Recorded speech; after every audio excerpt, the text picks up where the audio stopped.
Hi guys, it's Keith from Ielts Speaking Success, and it's great to be back with you. And we're starting a new year, 2020. And so I thought it would be nice to share with you some of the new Ielts speaking questions. Today I'm going to look at part one, and these are the new questions that are in the bank of questions for 2020, January to April. So if you're taking your test in January, February, March or April this year, this will be really helpful to give you language ideas and all of the questions. Let's get into it.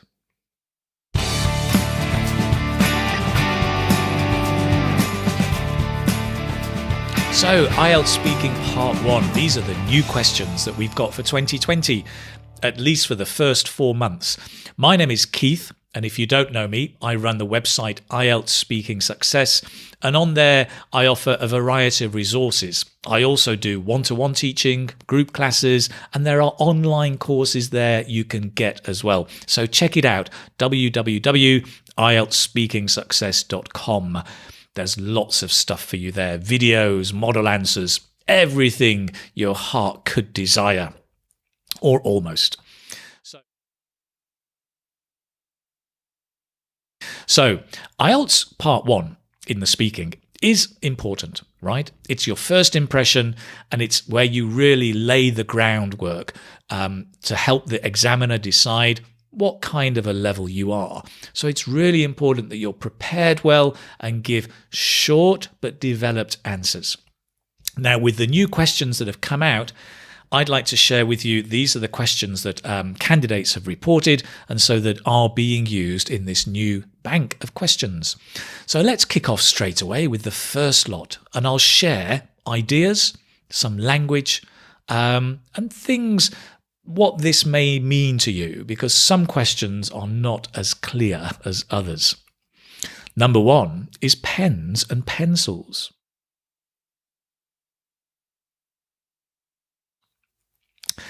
Do you prefer to use a pen or a pencil for writing? Wow. I mean, for me personally, I prefer a pen, right? Because it's smoother and it has a feeling of permanence. And I guess it's kind of, it's the habit I have. I only ever use a pencil actually for drawing or maybe sketching something. So pens and pencils, right? I think it's an interesting question, and I suspect this has come into the question bank because of technology and the move now towards typing. Fewer and fewer children are handwriting stuff. They're not writing things down, they're typing. And some people think that's a bad thing because by writing with a pen, there's character, personality, you learn more according to research. Typing is a bit impersonal. So maybe this is why it's become one of the questions or one of the topics. So I think some useful language here is write down things. Okay, not only write things, but write down. It's much more natural to use a phrasal verb here. I like to note down my ideas. I like to write down my thoughts in a diary. Okay, or jot down, J-O-T, jot down your ideas. So maybe you use a pencil to jot down some messages for your wife or your family, something like that. Okay. Maybe you use a pen when you're making a shopping list or a to-do list. These are all different ways we can use pens and pencils. The other questions. When was the last time you bought a pen or a pencil? I buy pens every week because my pens have a habit of disappearing. We have this expression in English, it grows wings. My pens grow wings because they seem to fly away. You know, I buy a box of 10 pens and within a week I've got one left. Where do they go? Like socks in the washing machine, they just seem to disappear. So I buy pens on a regular basis, actually, very cheap ones. What about you? Next question. How would you feel if someone gave you a pen or a pencil as a gift? I'd be really happy actually, provided it was a good quality pen, right? Get one of those high status, well-known brands. They're really nice pens, and they are a bit of a status symbol, right? When you write with those pens, if you're working, customers and colleagues will notice the brand of your pen. So I think it's nice to give pens as a gift, so long as they're good quality. So that's pens and pencils. Let's move on. Oh, cakes and desserts.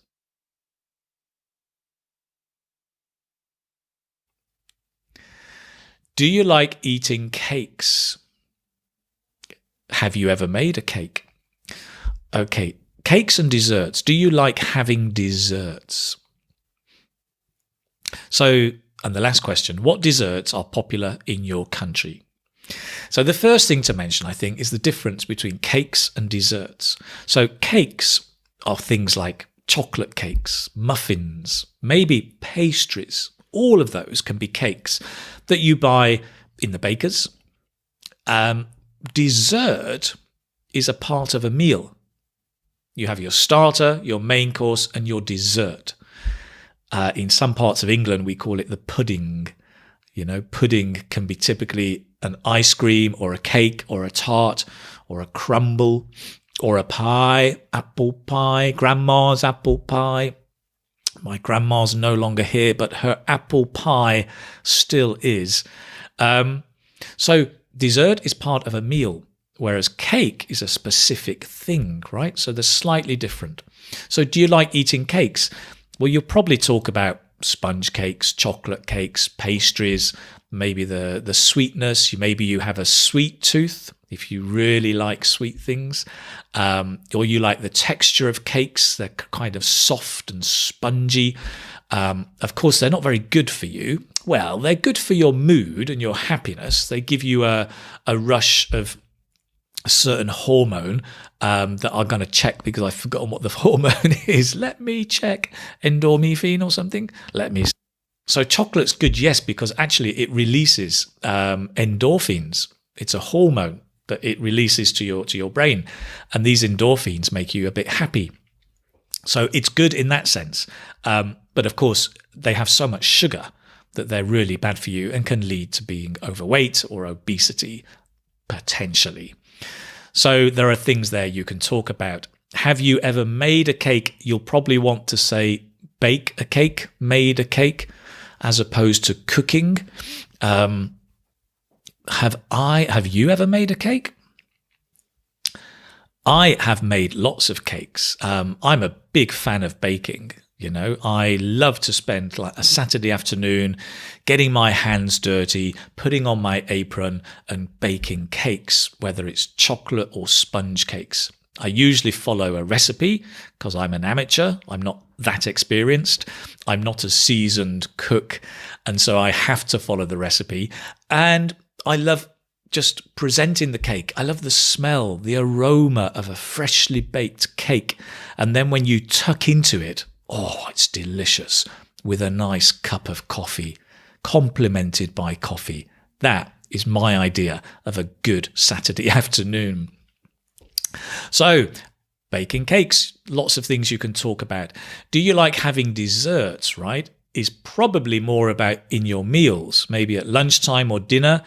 So after you finish dinner, do you have a dessert? Do you have an ice cream? Do you have a pie? In Britain, it's quite common to have a dessert. I remember when I lived in China, desserts were not that common. Some people would have them, some restaurants would have them, but it wasn't as common as in England, I feel. But maybe that's our bane in England. That's why we have so many cakes, and that's why we're getting fatter and fatter. We are becoming an obese society. Oh dear. Now, let's move on.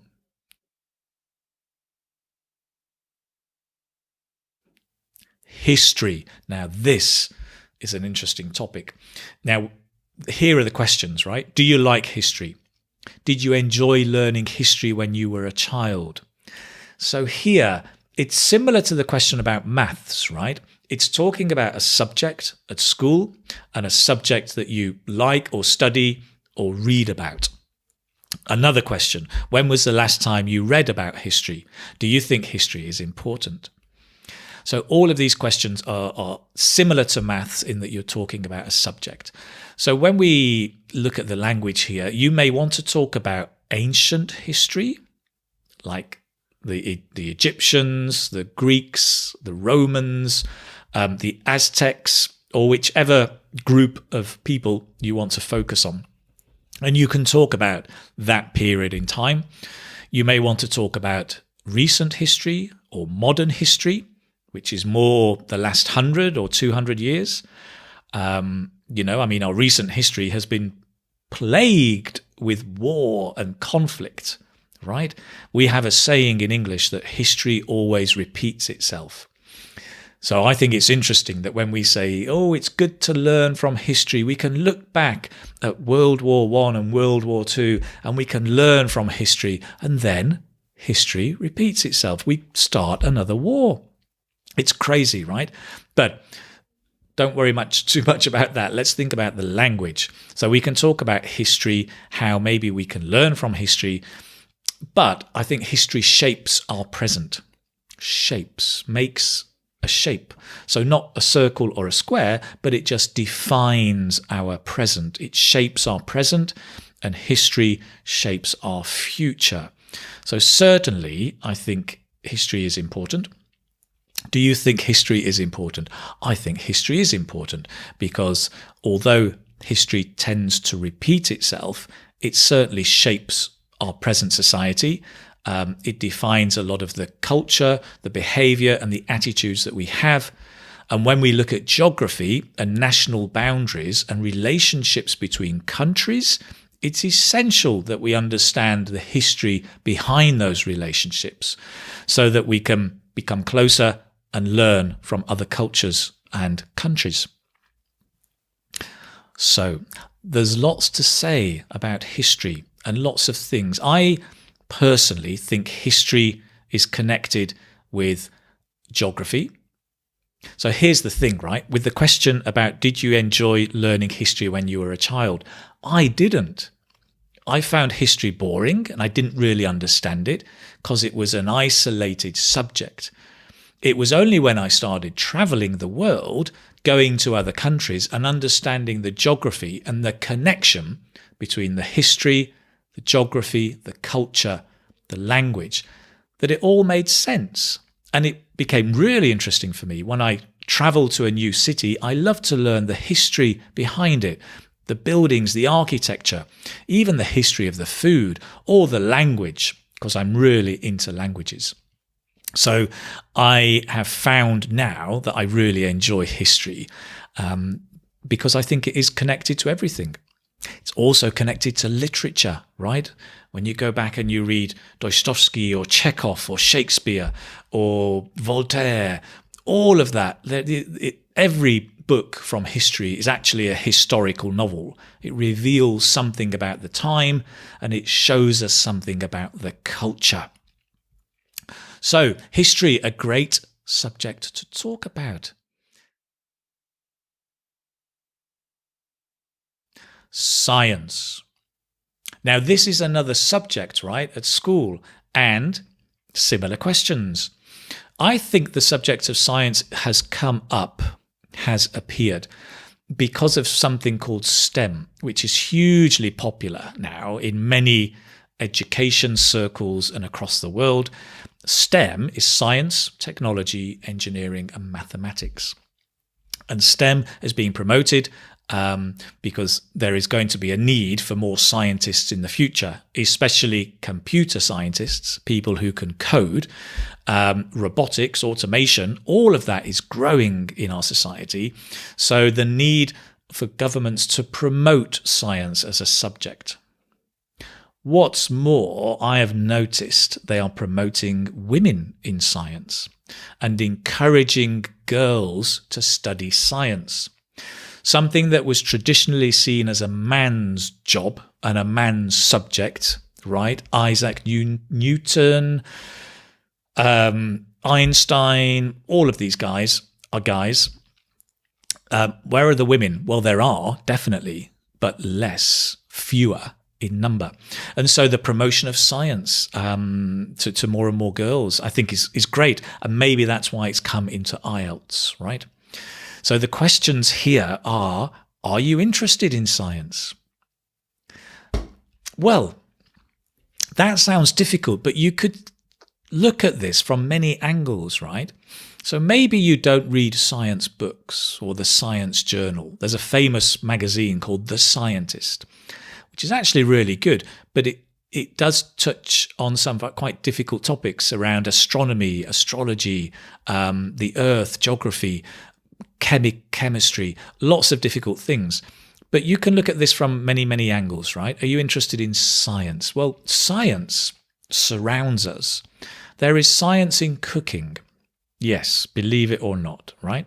When you put salt on your chips, there is a chemical reaction happening that brings out the flavour of the food. That's science. So it's interesting. When you melt butter in the pan, a solid becoming a liquid because of heat, that's science, right? So there is actually the science of cooking. There are many books that talk about the science of cooking. When you fix your car, if it breaks, you need to know the science. Or fix your bicycle, right? When you've got your inner tube in the tyre, and if there's a hole and the air's coming out, basic science. You need to plug the hole and then pump up the tyre. It's basic science. So knowing a little bit of science is quite useful. It's not essential. It's not studying science, but picking up bits of science, right? Picking up means learning just by doing, really. Picking up bits of science is really useful. I like the expression bite-sized chunks. Bite-sized chunks of science, or bite-sized chunks of language. So when you learn something and it's a bite, it's a little chunk, and you just learn one little bit at a time. You don't sit down with a big book and study the science. You just have bite-sized chunks of science. So I think picking up bite-sized chunks of science is really interesting and useful, right? Particularly, as I mentioned before, with computers. So many years ago, we needed to know the computer language, HTML, or is it HTLM? I always forget. HTML, I think. One of those acronyms. And nowadays, that's not necessary. You can make a website without knowing any coding at all. So in that sense, you don't really need to know the science. But behind the scenes, there's a lot of science going on. And it can be quite interesting and useful to know a bit of the science going on. Okay. So, science. Did you have science classes at school? Well, at primary school, you do have science class. When you get to secondary, they tend to split it up. And you've got chemistry, physics, and biology. You may have social sciences. So those are the different subjects that come up. Biology about living things. That's the one where you dissect the frog and you feel sick because you've opened up this frog. Or we used to have a brain in pickled water. It was the brain of a sheep that was there on the shelf. Oh, wow. That was biology. And then physics, I just remember those little diagrams with neurons, protons, and the atoms all connected to each other, and the periodic table. And then chemistry, chemical reactions. We had a great chemistry teacher who was always encouraging us to do experiments. So we would have the little test tubes, all the liquids, the Bunsen burner that would burn and heat up the liquid, and then make a record of the chemical reactions. He actually taught us the essence of research and science, how to do an experiment. And it was great. So I enjoyed chemistry classes. Enough of science. Let's move on to the next one.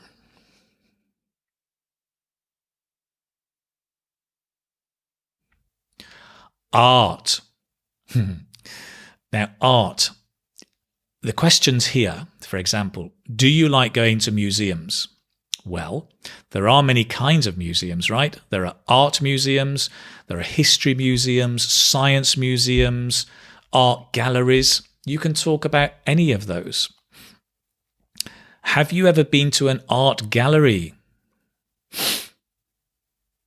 Yes, I have. I've been to lots of art galleries. I really enjoy looking at portraits. I love the facial expressions and how the artist can communicate maybe the personality of the person that they're drawing. I just find them really fascinating. So I enjoy spending a leisurely hour or two just browsing around the different rooms in an art gallery. There you go. Nice. Browsing the rooms. Portraits. So it's useful to know the basic kinds of paintings. So if you're looking at a face painting, it's called a portrait. If it's the mountains and the trees and nature, it's a landscape. If it's the sea, surprise, surprise, it's a seascape. And those pictures of a plant or a bowl of fruit, still life. Why is it called still life? I mean, surely life is alive, it's moving and it's bouncy. Mind you, apples are not very bouncy, nor are bananas. They don't move, do they? They just sit there, still life. So you may like still life paintings. And in addition to paintings, maybe you go in for sculptures, right? Which are either the face or the body made of bronze, made of stone, made of marble. There are different materials that can be used, and the sculptures represent normally people, but not always. So, do you like going to museums? Have you ever been to an art gallery? Did you take art classes when you were a child? Here you may talk more about painting and the brushes that you use and the brush stroke, whether it's a thick stroke or a thin stroke, and more about, getting your hands messy, wearing the apron and painting on a canvas. That might be more what you talk about here. I do like to dabble in painting. Ooh, there's a nice expression, to dabble in something. That's when you're not a professional, but you like to try it. Same for me. I love dabbling in cooking. I like to dabble in painting. I've done a few paintings. I like oil painting because you can smell the oil and the texture on the canvas is quite rough and it gives it a very vivid, alive feel for me. I also like to dabble in computing a little bit. So there's a nice word you can use, dabble. If you talk about art, you may want to talk about a style of art, but that's a bit higher level. There's a question here. Are there any paintings on the wall in your room? There are, and there's a painting up there actually, which is a kind of an impressionist style, the Van Gogh or the Monet style. So that might be a nice one to talk about. And next up is laughter. Now, there was a recent question about smiling, but this one is about laughter, laughing, right? You'll be familiar with the text acronym LOL, L-O-L, laugh out loud. We actually do use that, right? I was watching a program last night, The Big Bang Theory, and I was laughing out loud. It was so funny. So we do say that. With laughter, you maybe want to, the first question, right, is when was the last time you laughed? So maybe you talk about when you were with friends, with family, telling jokes or cracking jokes is to tell a joke. Maybe you were watching a funny TV program or a film that was a comedy or a stand-up comic or any kind of comedian. So notice it's really useful to learn the family groups of words, right? Comedy is the subject. Comedian is the person. A comic is also a person as well as a magazine. Comical means funny. So learning these parts of the word forms, the noun, adjective, verb, is really, really useful. Okay. So comedy, you may want to talk about a stand-up comic. One of my favourite stand-up comics is Peter Kay. And if you haven't watched Peter Kay. He's from the north of England, where I'm from, and he's a very down-to-earth comic. He does observational humour, and that's where you observe everyday things in life, but from a different angle to find them funny. So open the window. Hey, it's electric. Those days are gone. Hey, none of that anymore. Electric. So he likes observational humour. It's very deadpan humour. It's just very dry. It's not laugh out loud. It's more kind of humorous and funny, quite witty. So he's a great stand-up comic. You know, he gets up in front of the stage and just speaks. So I like him. Check him out. Do you like watching funny programs on TV? Yes, so here you could talk about observational humour. You could talk about visual humour, made very popular by Charlie Chaplin, Laurel and Hardy, more recently Mr. Bean. That's all visual humour, right? Sometimes we call it slapstick because it was in the old vaudeville halls. You remember the old films, Laurel and Hardy? It was all kind of hitting each other and turning round with a ladder and knocking somebody over. It was all very visual and funny. So maybe that, or maybe you like kind of words on play on words, where the humour is a bit more witty, it's a bit cleverer, and there's a play on words where you make the meaning of a word different, and therefore there's an unexpected surprise. You could talk about that. Do you like to make people laugh? Do you think it's important for friends to laugh together? Yes. Some great words here might be laugh out loud. Something is funny. It's hilarious, right? I find Peter Kay hilarious. Or hysterical, right? I was telling this story the other day about when I got locked in the toilet, which was quite hysterical. It wasn't at the time, but I was about to give a presentation on stage. And as you do, just before going on stage, I thought I'll nip to the toilet and couldn't get out. The door was jammed. I was stuck in there, you know, and they were on the point of announcing, and here is Mr. Keith O'Hare. And I'm in the toilet trying to open the door. It was terrible. But looking back, it was hysterical. What a great comedy scene. Hilarious. So that's laughter. Let's move on. Numbers is next. Okay. Numbers. So let's look at the questions first. Do you have a favourite number? When I asked some friends about this, we all ended up coming up with a lucky number. And I think people tend to think of lucky numbers, not favourite numbers. But that's fine. You can say, yes, my favourite number is number 3. I think it's really lucky. I can't remember why I chose that number, but I think many people choose lucky numbers from superstition, right? They believe it's just a number that will bring them luck, or maybe it's the date of birth, or the time they were born, or the month they were born in, and they think that number's lucky. This whole study, right, is called numerology. There is a science behind it. And if you're a numerologist, apologies for that, but I'm not sure that it's a real science. But the numerology, the study of numbers and what they mean.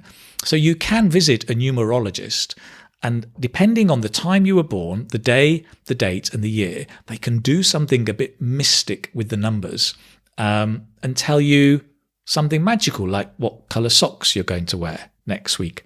Sorry, that's a bit facetious. They may tell you how many children you're going to have, something like that. So it is a bit mystic, but it's numerology. So you could talk about that, right? Are you good at memorising numbers? So remembering or learning by heart. I'm terrible at that. And to be honest, I don't think we need to, because we could just use computers and phones. You can type every bit of information you need. I don't think we need to remember anything apart from names, because we can just access all the information. Now, here's a funny question. Do you often use numbers to do things? What does that mean? Do you use numbers to do things? I use numbers to make a phone call. right? Of course. But I think what it means is activities that involve numbers. So personal finance, right? Do you budget? Do you do personal finance? If you do personal finance at the end of the month, or in fact during the month, you'll be keeping a tally of how much you spend, how much you earn, and making sure your books balance. So personal finance is something you may do where you use numbers. Some people cook. Some people paint by numbers, don't they? You have a painting and they have the numbers, and each number corresponds to a colour, and then you just fill in the colour and you end up with a beautiful black horse. Great. There's cooking as well, right? If you're a bit of an amateur cook like me, you like to dabble in cooking. If you dabble in cooking, then you probably follow a recipe. That's a bit hard. Follow a recipe. That's like a tongue twister. Follow a recipe. If you follow a recipe. If you read a recipe, easier. If you read a recipe, 100 grams of sugar, 2 litres of stock or water, a tablespoonful of lemongrass, whatever. Numbers, right? You may need the numbers to cook and to follow your recipe. So maybe that's something you do. There's lots of things you can talk about. Would you like to have a job that deals with numbers? Which jobs deal with numbers? Well, accountant, banking, professional cook, maybe, scientists, mathematician, teachers. There's got to be loads of them, right? So you could talk about those kind of jobs. I think the key is to say whether you like numbers and if you have a good ability, are you very capable with numbers? Do you have a good aptitude for numbers? I have quite a good aptitude for numbers, so I can do them quite well. So you may want to talk about that, whether you want to have a job that uses numbers. Great. The next question is about breaks. Now, breaks sometimes means vacation. Sometimes it means break. You break your pencil. But here, I'm pretty sure it means taking a break in the working day. So you're working and you take a break. Maybe you go for a coffee. Maybe you have a stroll. Or maybe you stretch your legs. Or just go and have a chat with a colleague for a few minutes. Whatever it is, that's the break. So here, do you prefer a long break or several short breaks? Some people like to just keep working, right? They stick at it and then have a long break when they're finished. Personally, I prefer several short breaks. Even on my computer, I have a special software, the Pomodoro software, that tells me every 25 minutes, beep, beep, beep, Keith, take a break. It doesn't say that, but it tells me it's time to take a break. Take a 5-minute break. I stand up, maybe grab a coffee or have a walk, go downstairs for a stroll. I have an apple stroll. Have you never tried the apple stroll? The apple stroll is you take an apple, you walk around the block for 10 minutes around your office or anywhere eating an apple. Great. So you can take an apple stroll, and that's a short break. And I find that helps me concentrate and I can be much more productive that way. So that's what you can do with a break. Why do you need to take a break? Because you would go crazy if you don't take a break. The mind can only concentrate for a certain amount of time.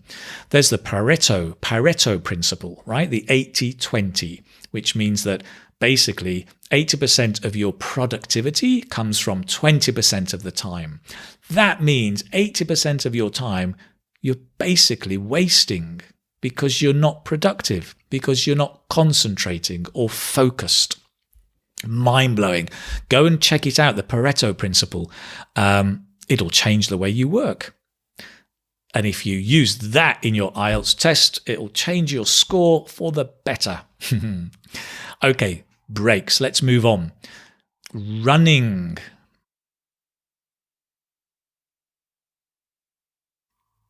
There was recently the question about walking.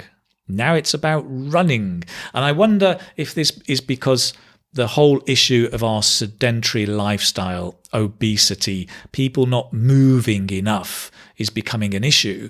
And so I've noticed health and obesity, running, exercise are all coming up a lot more. So here the questions are, do you like running? Where do you usually go running? Have you ever run a long distance? Do you think running is a good way to stay healthy? Now, what you may be thinking is, hang on, if I don't like running, I'm going to say no. Do you like running? No. Where do you usually go running? I don't. Have you ever run a long distance? No, I just told you. Do you think running is a good way to stay healthy? No, I just told you I don't like running. Are you listening to me? Now, there's the problem, but it's not a problem, right? So if you don't like running, that's fine. Just say, I don't like running. But develop your answer. For example, do you like running? No, I don't. I prefer walking. I find walking much more relaxing and gives me the kind of energy I need each day. Okay? So, no, I prefer And just talk a little bit about that. So if you say no, the examiner's going to skip. He's not going to say, or she is not going to say, where do you usually go running, right? Unless they really want to test you, but the chances are they will skip that and say, have you ever run a long distance? Now, even though you said, no, I don't like running, they could say, have you ever run a long distance? Because think about it. Most of us have had to run at some time. At school, we had to run cross country, right? We had to run out into the mountains around Manchester for 2 hours, running and running. We had to run a long distance. If you were in some countries, you have military service, right? And you have to train as a soldier for either 2 weeks or a year. And, you probably had to run a long distance. And the reason a lot of people don't like running is because they had to run when they were kids and they didn't like it. So there's a good chance you could talk about when you had to run a long distance. And then, do you think running is a good way to stay healthy? Well, yes, you can talk about it's aerobic, it's a cardiovascular exercise, is that right? It's an aerobic exercise. It's good for your heart. It helps you pump blood and energy and oxygen, not energy. It helps you pump oxygen around your body into your brain. It gets you moving. So it's actually a great sport. That said, it puts a lot of pressure on your joints, especially the knee joints and the hip joints.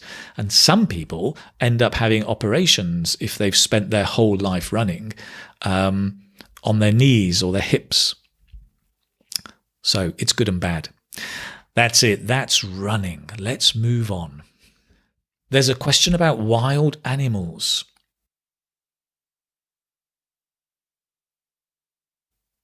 So what do we mean by wild animals? Well, basically not tame. So a wild animal lives in the wild. So essentially it feeds itself and it finds its own home. So any kind of pet, like a dog or a cat, is not a wild animal. But dogs that live in the wild, like the dingo in Australia, they are wild animals. And there are some cats that are wild, right? They're also wild animals. Typically, people think of the lion, the elephant, the gorilla, things like that, which are obviously wild animals in the wild. And you could say, I've seen a lion in the zoo. So it's still a wild animal, but it's in the zoo, and that changes things. And I think one of the questions is, do you like to go to the zoo? Have you ever seen wild animals before? Which do you like the most? So yes, you can talk about, the lions and the elephants and why you like them and where you've seen them at the zoo or maybe on safari. But you can also talk about animals in your country. So in England, we've got foxes and rabbits, badgers, birds, a plethora of birds that are wild animals and that you could talk about. So there's a lot of things you can talk about there. And the last one I'm going to look at today is spending time by yourself, being alone. Do you like spending time by yourself? I do, actually. I like having a bit of time to myself because it helps me think and reflect and gather my thoughts together so I can really plan what I want to do. I'm not a very gregarious or social person, so although I enjoy being with people, I do value my own time. And then the other questions about how you spend the time when you're by yourself. What did you do last time when you were by yourself? So here they're talking about general habits and then one particular time in the past. So notice the difference about, yes, I usually sit at home on the sofa and read a book in the present, and last time I remember I was in a library, I was on my own, I was reading a book, I completed the whole book in the past tense. So just be aware of the tenses there as well. And that brings us to the end, I think, of all the new questions that have come out for IELTS Speaking Part 1. Some of the older questions are still there, so things about haircuts and wearing jeans, it's still coming up or appearing in the next 4 months. So I share all of this with you, not to memorize all of this, right, but to give you ideas and language that you can start using flexibly. Flexibility is the secret. Keep practicing, take the phrases, the collocations, and go for it. If you want to find out more, please visit IELTSSpeakingSuccess.com. There are lots of resources there, and that will really help you improve and get ready for IELTS. It's been a pleasure seeing you here today. I hope this helps. Take care. Bye-bye.